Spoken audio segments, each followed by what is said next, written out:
Merasa takut atau ragu untuk menikah? Jangan khawatir, temukan tips dan inspirasi untuk menghadapi ketakutanmu dengan percaya diri.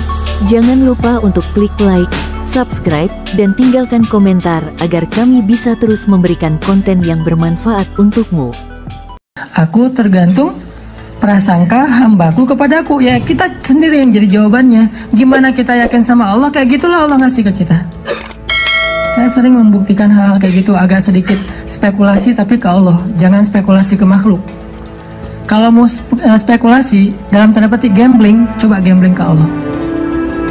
Arti gambling ke Allah, lakukan sesuatu yang beresiko tetapi yang diridhoi Allah ya. Karena kalau beresiko nggak diridhoi Allah kan bahaya.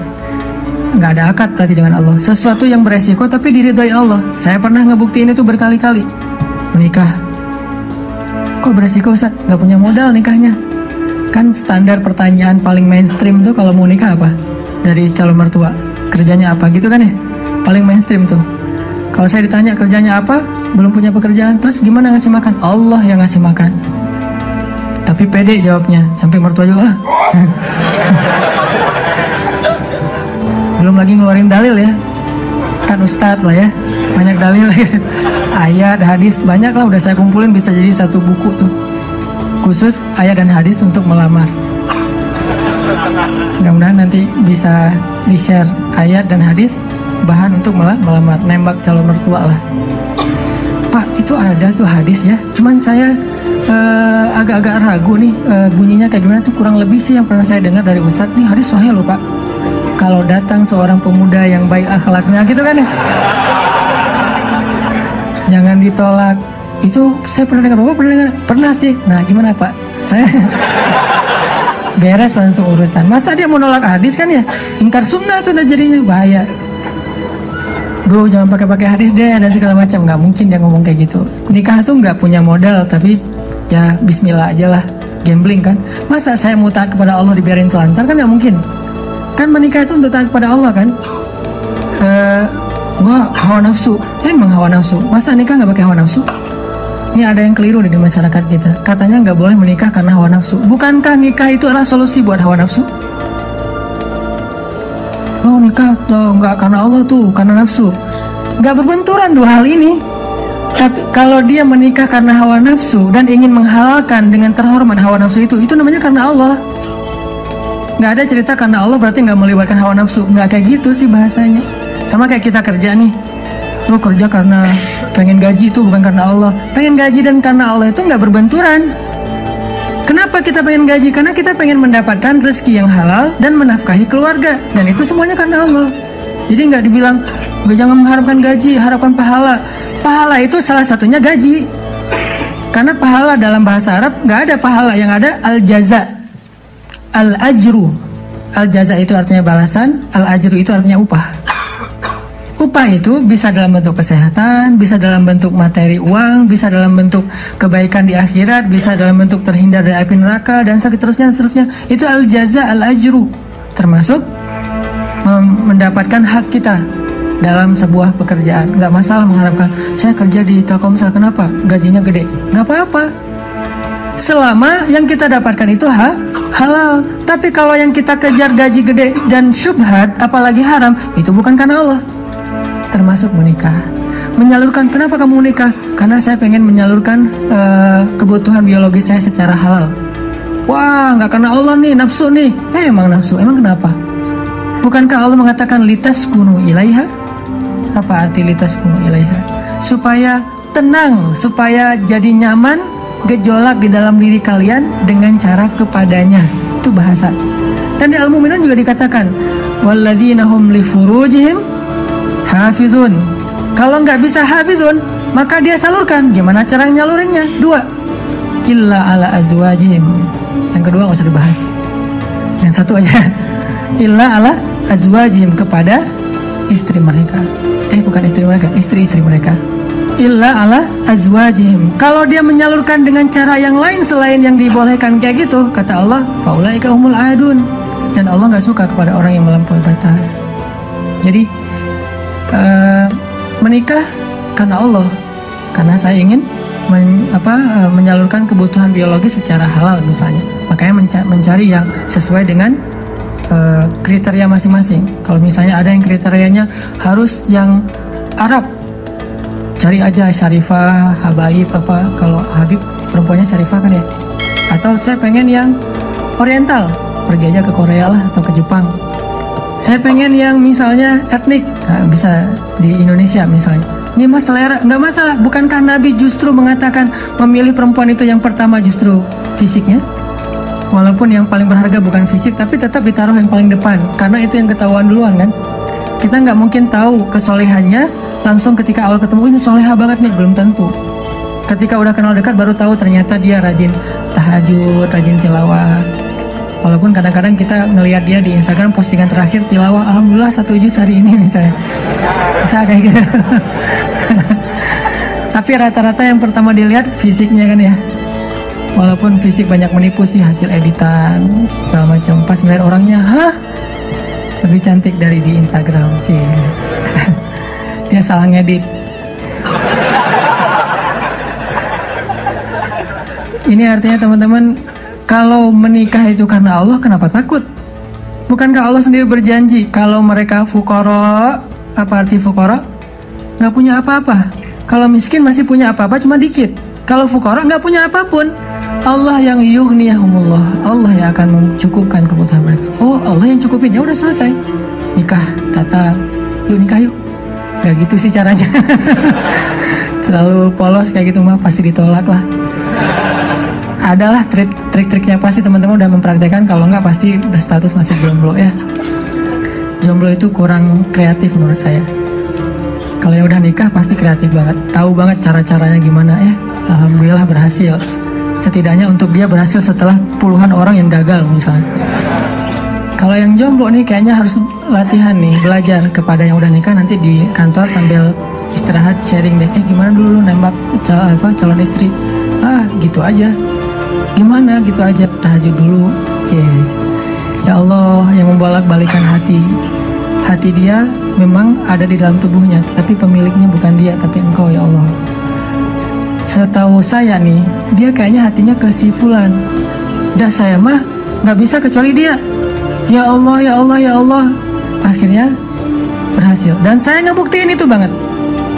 Saya sering bilang, saya itu bukan tipe istri saya loh. Sangat bukan tipe istri saya. Ada 4 hal yang pantang buat istri saya. 4-4-nya ada di saya. Subhanallah. Kok bisa berhasil, Ustaz?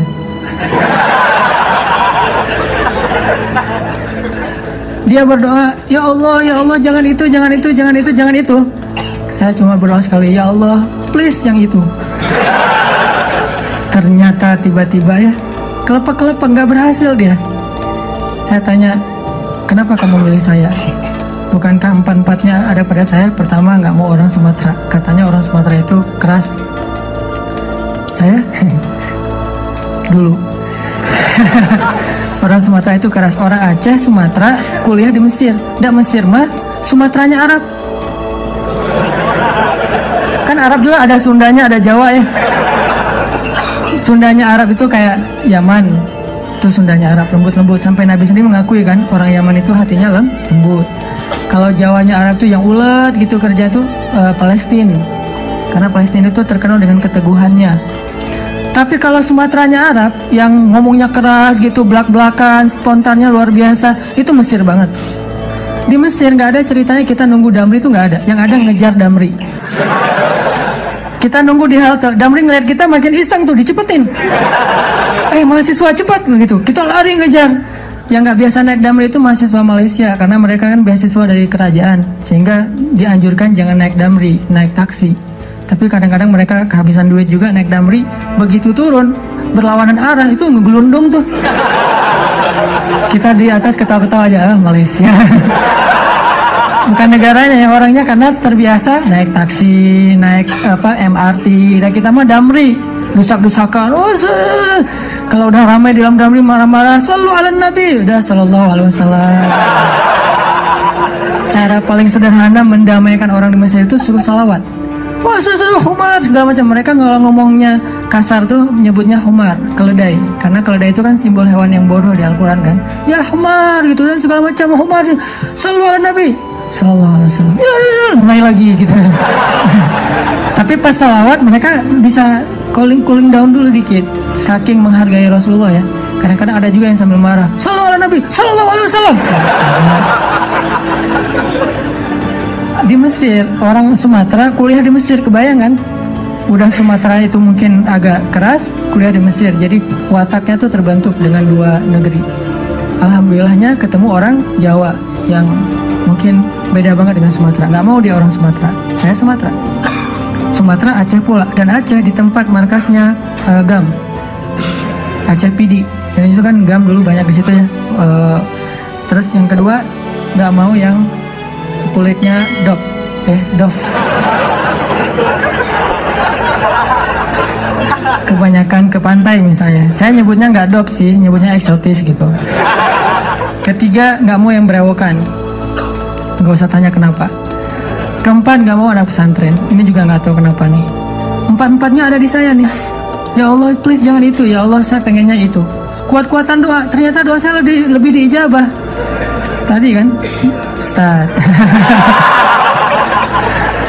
Pas ketemu sama dia, kenapa kamu mau sama saya? Padahal empat-empatnya ada di saya. Karena kamu punya yang kelima. Apa? Hati kamu. Nggak gitu sih ngomongnya. Yang jujurnya bukan itu mah versi jaim ya. Kalau versi jujurnya, kenapa? Karena kamu pelet gitu ya. Peletnya pakai apa? Pakai Al-Quran. Begitu ketemu, Bismillahirrahmanirrahim. Ria-ria dikit lah. Tapi ria untuk kebaikan kan, biar dapat seseorang yang sesuai dengan isi hati. Ngeklik langsung, ya Allah, berhasil. Dan setelah itu, biarin Allah aja yang ngatur. Mau kerja apa, mau tinggal di mana. Ternyata alhamdulillah saya ngerasain justru rezeki itu Allah mudahin setelah menikah.